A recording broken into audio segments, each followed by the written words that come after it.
ইতিহাসের সবচেয়ে কষ্টের দিন, যেদিন পৃথিবী হারিয়েছিল আল্লাহর সবচেয়ে প্রিয় বান্দাকে, আমাদের প্রাণপ্রিয় নবী হজরত মোহাম্মদ সাল্লাল্লাহু আলাইহি ওয়াসাল্লামকে।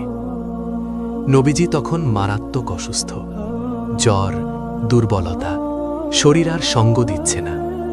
ঠিক সেই সময় আল্লাহর পক্ষ থেকে নাজিল হলেন ওহির ফেরেশতা হজরত জিব্রাইল আলাইহিসসালাম। জিব্রাইল আলাইহিসসালাম এসে বললেন, ইয়া রাসূলাল্লাহ, আল্লাহ আপনাকে সালাম দিয়েছেন। তিনি জানতে চেয়েছেন আপনি কেমন আছেন। যিনি সব জানেন, তবুও তিনি তার প্রিয় নবীর মুখ থেকে শুনতে চেয়েছেন কষ্টের কথা। নবীজি উত্তর দিলেন, আমি খুব কষ্টের মধ্যে আছি, আমি অসুস্থ। তখন জিব্রাইল আলাইহিসসালাম বললেন, ইয়া রাসূলাল্লাহ, আজ আমার সাথে একজন নতুন ফেরেশতা এসেছেন। তিনি কখনো কোনো মানুষের কাছে অনুমতি চাননি, আর ভবিষ্যতেও চাইবেন না, কিন্তু আজ শুধু আপনার অনুমতি চেয়েই এসেছেন।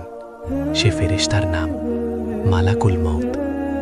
মালাকুল মউত এসে সালাম দিলেন, ইয়া রাসূলাল্লাহ, আমি আদম আলাইহিসসালাম থেকে শুরু করে কিয়ামত পর্যন্ত যত মানুষের জান কবজ করব, কারো কাছেই কখনো অনুমতি চাইনি, কিন্তু আজ আল্লাহ আমাকে নির্দেশ দিয়েছেন আপনার অনুমতি ছাড়া যেন আমি এক কদমও না বাড়াই। নবীজি জিজ্ঞেস করলেন, হে মালাকুল মউত, আমি যদি অনুমতি না দেই তাহলে? মালাকুল মউত মাথা নত করে বললেন, ইয়া রাসূলাল্লাহ, আল্লাহ বলেছেন অনুমতি না পেলে আমি ফিরে চলে যাব। ভাবুন একবার, মৃত্যু পর্যন্ত নবীজির অনুমতির অপেক্ষায়।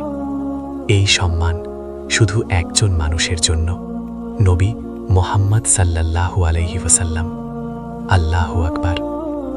এমন নবীকে আমরা হারিয়েছি, কিন্তু তার ভালোবাসা আজও আমাদের হৃদয়ে বেঁচে আছে। হে আল্লাহ, কিয়ামতের দিনে আমাদেরকে নবীজি সাল্লাল্লাহু আলাইহি ওয়াসাল্লামের শাফাআত নসিব করুন, আমিন। ভিডিওটি ভালো লাগলে লাইক দিন, শেয়ার করুন, আর আপনিও যদি নবীকে ভালোবাসেন চ্যানেলটি সাবস্ক্রাইব করুন।